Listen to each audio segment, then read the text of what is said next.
Quetta cantonment এলাকা থেকে rail স্টেশনের দিকে যাচ্ছিল এই শাটল ট্রেন। পথিমধ্যে হঠাৎ বিস্ফোরণে কেঁপে ওঠে পুরো এলাকা। ইঞ্জিন সহ ট্রেনের 3টি বগি লাইনচ্যুত হয়, উল্টে যায় আরও 2টি বগি। স্থানীয় সময় সকাল 8টা নাগাদ পাকিস্তানের বেলুচিস্তান প্রদেশের কোয়েটা শহরে এ ঘটনা হয়। বিস্ফোরণের ধাক্কা এতটাই প্রবল ছিল যে আশপাশের একাধিক ঘরবাড়ি ও বেশ কয়েকটি যানবাহন ব্যাপক ক্ষতিগ্রস্ত হয়। হতাহত হন অনেকেই।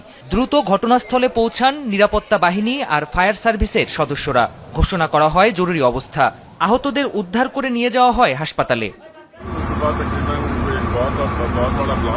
ভোরের দিকে খুব বড় একটি বিস্ফোরণ হয়। বাইরে এসে দেখি ট্রেনের আশপাশে পুরো এলাকা ধ্বংসস্তূপ হয়ে পড়েছে।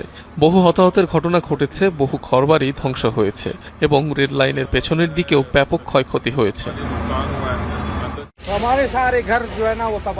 রেল স্টেশনে পার্ক করা প্রায় 50 থেকে 60টি যানবাহন পুড়ে গেছে। স্টেশনের মূল ভবনটিও মারাত্মকভাবে ক্ষতিগ্রস্ত হয়েছে। অনেক ঘরবাড়ি ধ্বংস হয়ে গেছে।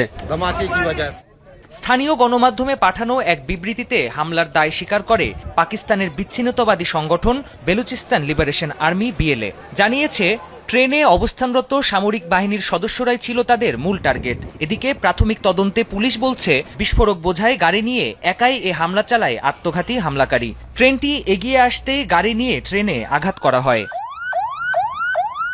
তেল ও খনিজ সম্পদে সমৃদ্ধ বেলুচিস্তানে গেল কয়েক বছরে এমন বেশ কয়েকটি হামলার ঘটনা ঘটেছে। প্রায়ই নিরাপত্তা বাহিনী ও সরকারি স্থাপনা লক্ষ্য করে হামলা চালাচ্ছে বিচ্ছিন্নতাবাদী গোষ্ঠীগুলো। চীন পাকিস্তান অর্থনৈতিক করিডোর প্রকল্পের বিরোধিতার জেরে চীনা শ্রমিকদেরও করা হচ্ছে হামলার টার্গেট। প্রাণপ্রতিম কুণ্ডু, যমুনা নিউজ।